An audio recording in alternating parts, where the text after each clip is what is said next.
You know, the sacred scriptures tell us that Jesus Christ is present to us when two or three are gathered in his name.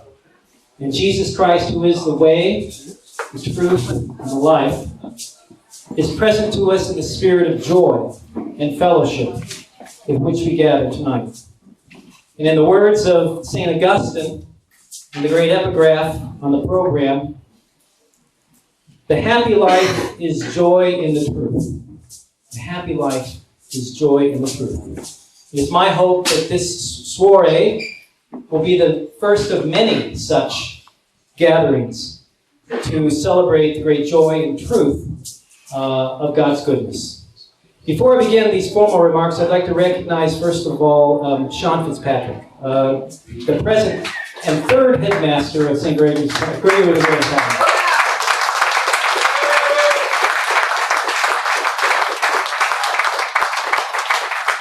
Mr. Fitzpatrick and his faculty of friends, who have gallantly taken up the torch of the school and soldiered forth with great enthusiasm and zeal over these past 3 rather challenging years, deserves a great tribute because he's kept the light burning bright. I'd also like to recognize, as the gentleman who introduced me, my friend of over 40 years and former college roommate, Howard Clark, the second headmaster of Gregory the Great Academy, who is here with us all the way from Wichita, Kansas. So let's give it up for Howard.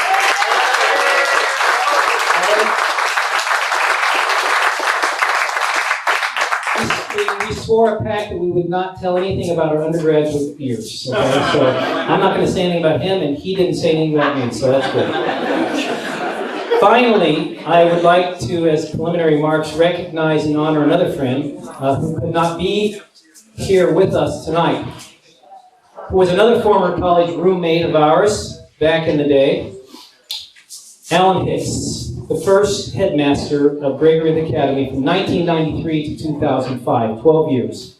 And it was really through his vision, his perseverance, and his wisdom that this adventure in education, this experiment in tradition, as we call it, first began over 23 years ago. These 3 men, Fitzpatrick, Clark, and Hicks, have built and carried a legacy of greatness in finely burnished souls of countless young men over these intervening years. We all owe them a great debt of gratitude.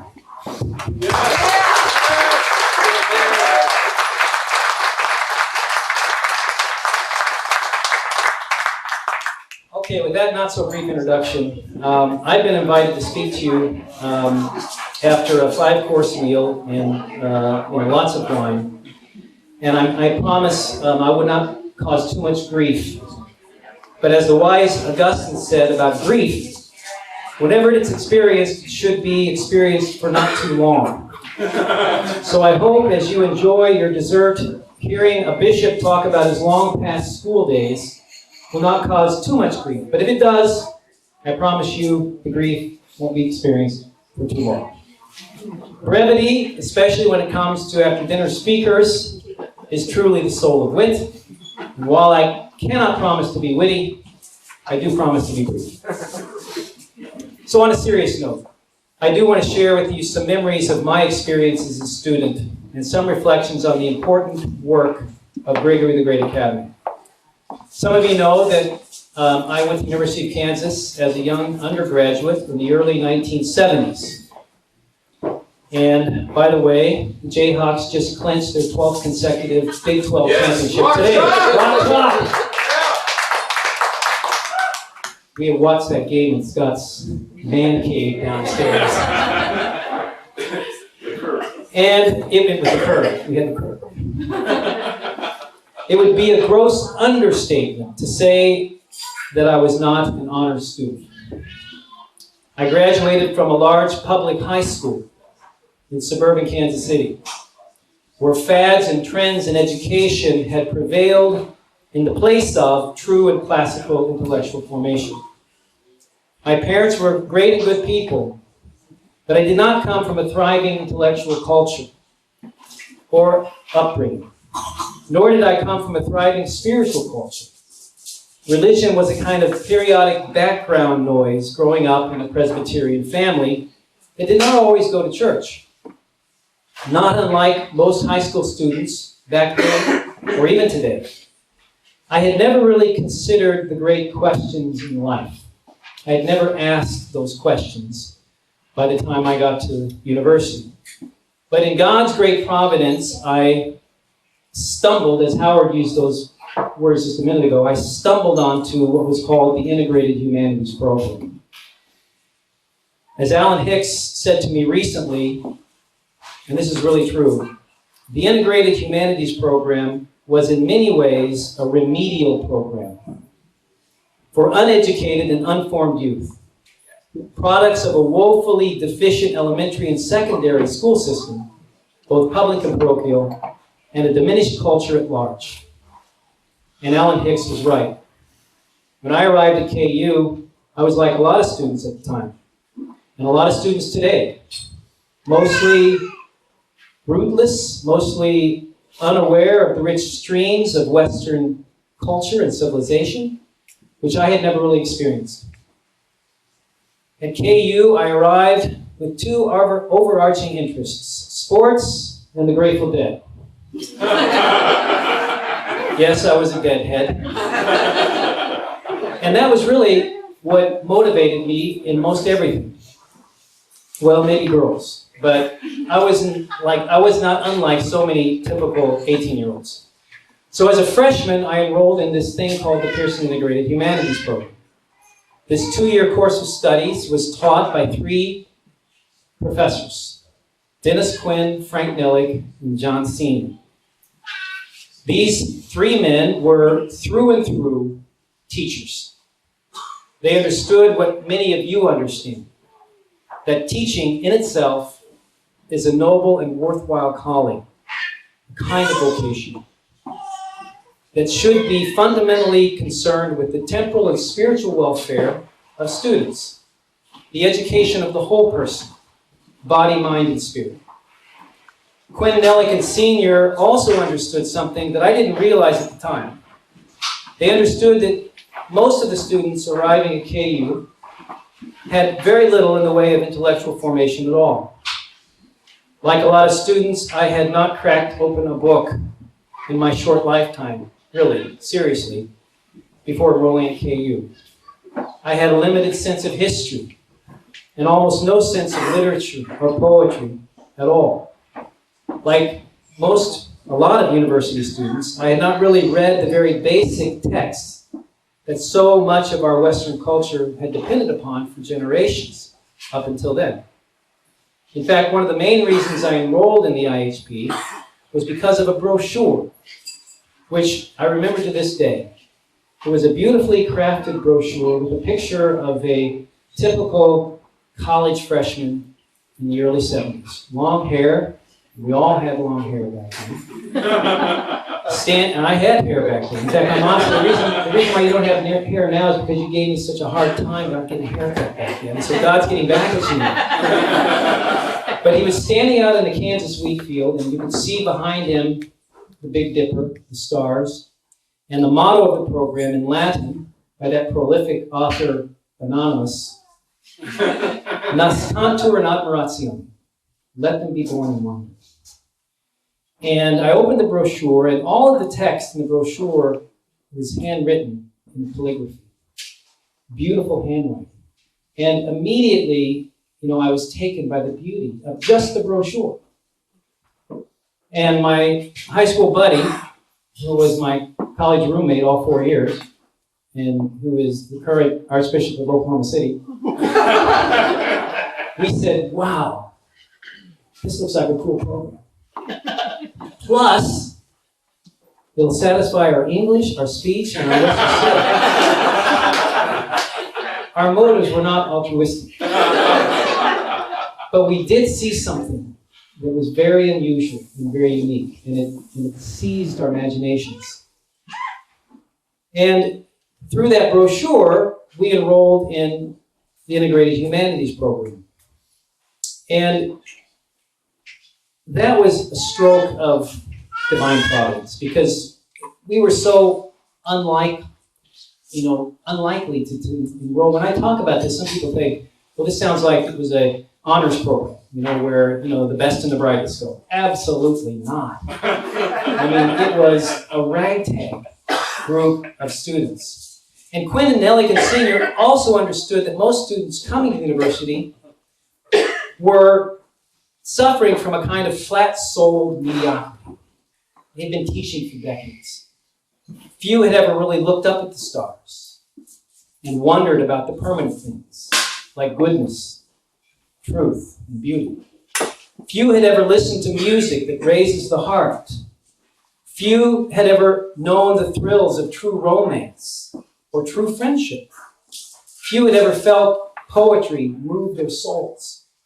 And few knew the profound gift of a poetic imagination. Few had ever experienced the joy and grace and wonder of the profound mysteries of the world or the profound mysteries of the human heart. And they knew that from decades of teaching. John Sr., who became my godfather, and his friends, Dennis Quinn and Frank Nellick, developed the Integrated Humanities Program so that ordinary students like me, like Mr. Clark, like Alan Hicks, might be reborn in wonder. I was reborn in wonder through these men. And through them I became a Catholic, reborn in wonder and reborn in Jesus Christ. John Sr., in his seminal work, The Restoration of Christian Culture, put it like this. He says, quote, "I have taught the great books for well over 30 years, but have found larger and larger numbers, now the overwhelming majority of freshmen coming up from the schools, who cannot read at anything like the proper speed, by which I don't mean fast, but at the speed where the mental concentration is on wit and wisdom, and even something of the taste and touch of what you might call standard college-level prose or poetry. What you get instead is a painful decoding of hard sentences, as if you were reading Latin, and he was a Latin teacher, which is very ironic. Gregory the Great Academy is a direct outgrowth of what those men had in mind. But it is also a hearkening back to something very plain and even more fundamental. Ideas that boys should be formed for greatness, that virtue builds upon virtue, that lived experience and friendship and joy and sorrow form hearts and minds and wills that live fully and are fully alive, most especially in Jesus Christ. So, tonight I'd like to make 3 very brief observations about the ideas of John Sr. and the incredible work that's happened at Gregory the Great. Someone once said that all good talks have 3 points, so I don't know who said that, but this is going to be 3 points, so you'll hopefully remember them, right? First, the first observation is that Gregory the Great is a school born of Senior's sense of a faculty of friends, okay? A faculty of friends, and you've met many of the faculty members, past and present. Senior wrote and said many times that a school is first, before anything else, a faculty of friends. By that he meant that a school is a community gathered to impart wisdom, to convey beauty, and to inculcate wonder among their students.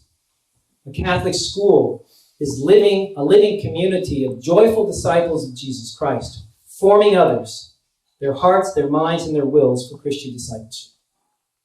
C.S. Lewis writes that friends are travelers on a quest. Senior had the sense that a school must be led by those who are traveling together on a quest for the formation of their students.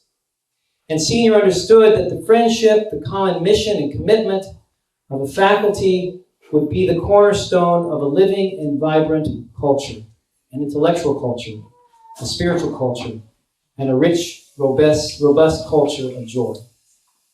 If you know anything about Gregory the Great Academy, it has always been a faculty of friends. And the culture of this school begins with friendship in Jesus Christ among its faculty. It begins with a common sense of mission and purpose, and a commitment of unity and accountability to that mission. That may seem obvious, but it's not. It's not common or typical in schools today, believe me. I directly oversee 26 elementary schools and 6 high schools. And I think we have a pretty good parochial school system in Lincoln. I gave a talk to teachers last week on this idea and tried to emphasize the importance of being united in a common mission. When a school and a faculty is united in friendship around a clear goal, the education and formation of eternal souls for heaven, it draws students into a sense of their being sojourners on a quest for greatness, for a rich and full life and the salvation of the world. So that's the first point, a faculty of friends. My second observation is that John Sr. understood the importance of putting first things first. In the Integrated Humanities program, we read fables and fairy tales. We sang ballads and simple folk songs. We learned the basics of social etiquette. Mr. Hicks was right. The IHP was basically a remedial program for those who never learn what children ought to learn.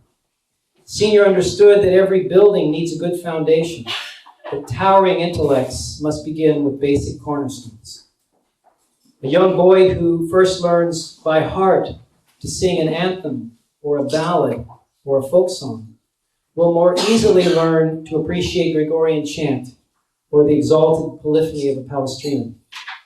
A boy who can read The Wind in the Willows or Robert Louis Stevenson can now have a foundation for which to read Chaucer or Dante or Shakespeare. A boy who learns to waltz learns to lead in love.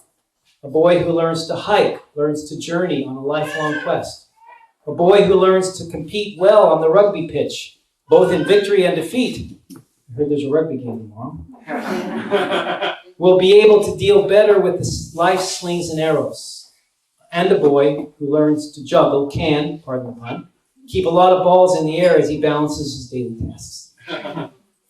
We all must approach truth and goodness, and especially beauty, in ways that we can receive them, so that as we mature, we can appreciate them in ever more profound ways. John Sr. believed that we must first begin with the good things before we have the ability to appreciate the great things. To put great books before those who cannot read a book at all is to put pearls before swine. We must begin at the beginning with what we can appreciate, what can capture our will and imagination. And this, my friends, is precisely what Gregory the Great Academy is all about, putting first things first. And to that end, Gregory Academy is a school for boys. And it understands that boys must experience, appropriate, sense, seek, and conquer. That boys must be free to explore the world and to engender within themselves a sense of becoming robust, vigorous, confident, and directed as men. Singing, juggling, good and great books. Is this an academy or a summer camp? In some ways, it's rightfully both. I'm reminded of this every time I celebrate a wedding for a Gregory the Great man. Juggling and songs and epic toasts last long into the night. These young men never lose the sense of high adventure that they formed at school, or the sense of being Catholic gentlemen. Learning to be gentlemen was, as Blessed John Henry Newman taught in the idea of university, at the core of education. So, too, is his distinction between the real and the notional. Boys not only read about great things, they experience hands-on the real, the good, and the true. Being too lost in the grind and in the machine of utility can make Jack a dull boy in job interviews, in romance, and in great service to the church. Gregory the Great Academy embodies these Newmanian ideas to the hilt of a broadsword, you might say, a Highlander's broadsword. Highlanders! So, Gregory the Great puts first things first. It begins at the beginning, forming senses, the imagination, the mind, and heart. It begins at the foundation of knowledge, of insight, and of beauty, and it develops from there, challenging, stretching, forming young men to appreciate the true, the good, and the beautiful, and therefore to appreciate the source of those things, God himself. First things first. My third and final point is this. John Sr. understood that education is not only for the one who receives it, but for the community he leads and forms. Sr. was a generous teacher. He made time to share his wisdom with students. He formed them in wisdom and virtue. And he did not only do this because of love of them, but in the hope that they would usher in a restoration of authentically Christian culture. Sr. wanted to form students who would enter into the world in enthusiasm and wisdom, seeing the world as it really is, and bringing the light of justice and freedom and wisdom and mercy and ultimately Jesus Christ to a world that so desperately needs them. Newman, whose writings Sr. knew and loved well like no one I've ever met, except for maybe Father Ian Carr, his definitive biographer, put it thusly in the 8th discourse in the Idea of University. Newman wrote, "I want a laity not arrogant, not rash in speech, not disputatious, but men who know their religion, who enter into it, who know just where they stand, who know what they hold and what they do not, who know their creed so well that they can give an account of it, who know so much of history that they can defend it. I want an intelligent, well-instructed laity. You ought to be able to bring out what you feel and what you mean, as well as to feel and mean it." So these are my 3 points. Gregory the Great is first and foremost a faculty of friends. Secondly, it puts first things first, the real before the notional. And thirdly, Gregory the Great sends its graduates out to go forth, unafraid and confident, to transform the world, a world that is in such desperate need of transformation. So in conclusion, and this is the very end, you always have to say in conclusion about 3 times, but this is my last point. In conclusion, we're living now in the year of mercy. St. Pope Francis gave us this great Jubilee year of mercy. Each one of us, and the students of Gregory the Great Academy, is called to be a missionary of mercy. We are called to animate the world with the depth of God's love and mercy.